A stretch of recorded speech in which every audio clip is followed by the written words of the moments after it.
નમસ્કાર દર્શક મિત્રો, સત્યના શિખર ન્યૂઝમાં આપનું હાર્દિક સ્વાગત છે। હું છું મેઘા અગ્રાવત અને જોઈએ આજના સમાચાર વિગતવાર।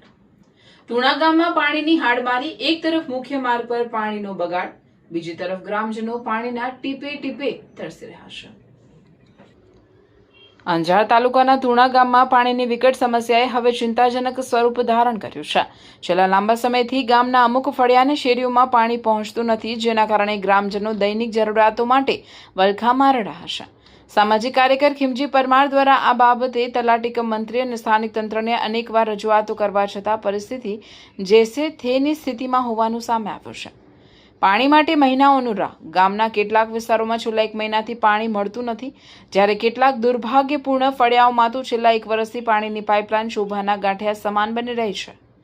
અંધેર વહીવટ। એક બાજુ આખા ગામમાં પીવાના પાણીની ભારે અછત છે, તો બીજી તરફ ગામના મુખ્ય માર્ગ પર જ પીવાના પાણીની લાઇન લીકેજ હોવાથી હજારો લીટર પાણીનો બેફામ બગાડ થઈ રહ્યો છે।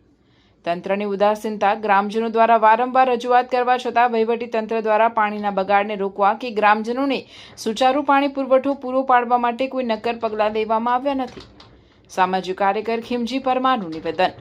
ગામમાં પાણી માટે લોકો હાડ મચાવે તેવી સ્થિતિ છે। એક તરફ લોકો પીવાના પાણી માટે વલખા મારે છે અને બીજી તરફ મુખ્ય રોડ પર પાણી વહીને વ્યર્થ જાય છે। આ ગંભીર બેદરકારી છે। અમે તલાટી અને તંત્રને વારંવાર જાણ કરી છે, છતાં કોઈ કાર્યવાહી થતી નથી। જો તાત્કાલિક અસરથી પાણી પુરવઠો વ્યવસ્થિત કરવામાં નહીં આવે અને પાણીનો બગાડ અટકાવવામાં નહીં આવે તો ગ્રામજનો સાથે મળીને ઉગ્ર આંદોલન કરવાની ફરજ પડશે।